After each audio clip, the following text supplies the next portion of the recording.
Hello again. This past week we dove into some hardcore naturalism with one of its poster boys, Jack London. We got to talk about how naturalism connects to social Darwinism in a big way. I did want to take a moment to go to bat for Darwin. Darwin was as careful and conscientious a theoretical scientist as you will ever come across. His prose is weighed and exact, and he's cautious in building his case for what he saw going on in developing his theory of evolution. Darwin, however, never applied these thoughts to culture.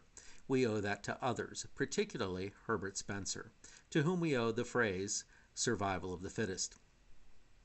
Many scholars of naturalism want to make the distinction because it's misleading when we suggest that we start with Darwin and wind up with Nazi eugenics. There is a trail to follow between ideas and events, but it's hardly a succinct one which runs in simple linear progression from one to the other. Our talk of social Darwinism led us toward the subject of racism and how these scientific perspectives, scientific perspectives, justified much ugliness at the turn of the century and beyond. This week, we're turning this idea on a new bias, that of gender. One big question to consider will be, how does gender figure into a worldview which is shaped by concepts of biological determinism?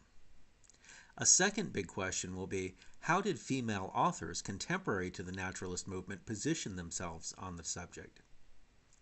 As we'll see, for these writers, the idea of an exterior force, a determinant, becomes immediately broadened from the biological as they take aim at social constructs which represent atavistic power structures favoring one gender over another.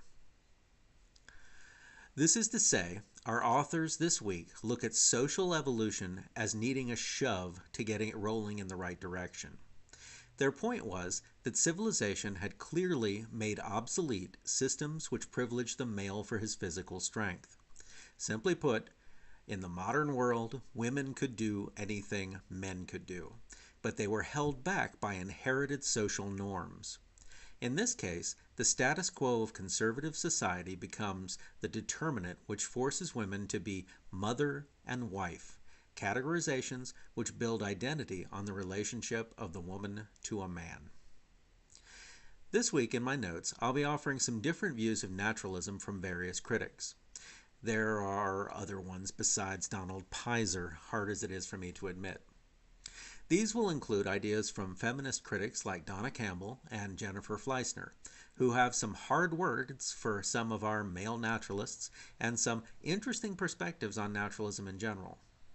In particular, Fleissner has this concept of the static time sense which pervades the naturalist narrative, and I find her idea really compelling.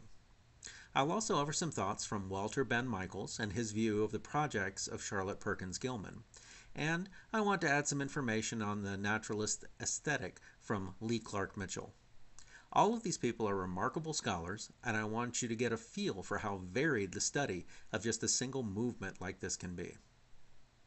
This week we have another workshop and our final close reading analysis, and I have to mention, we are getting close to the end of the semester. I trust that you're still laboring on our research paper for the course, and I look forward to reading those. If you have outstanding assignments that we've talked about getting submitted, then be aware that you will need to direct your efforts to accomplishing that over the next few weeks to get it done. Other than that, as usual, if you would like to talk with me, if you need to talk with me, I'm here. You know how to get a hold of me.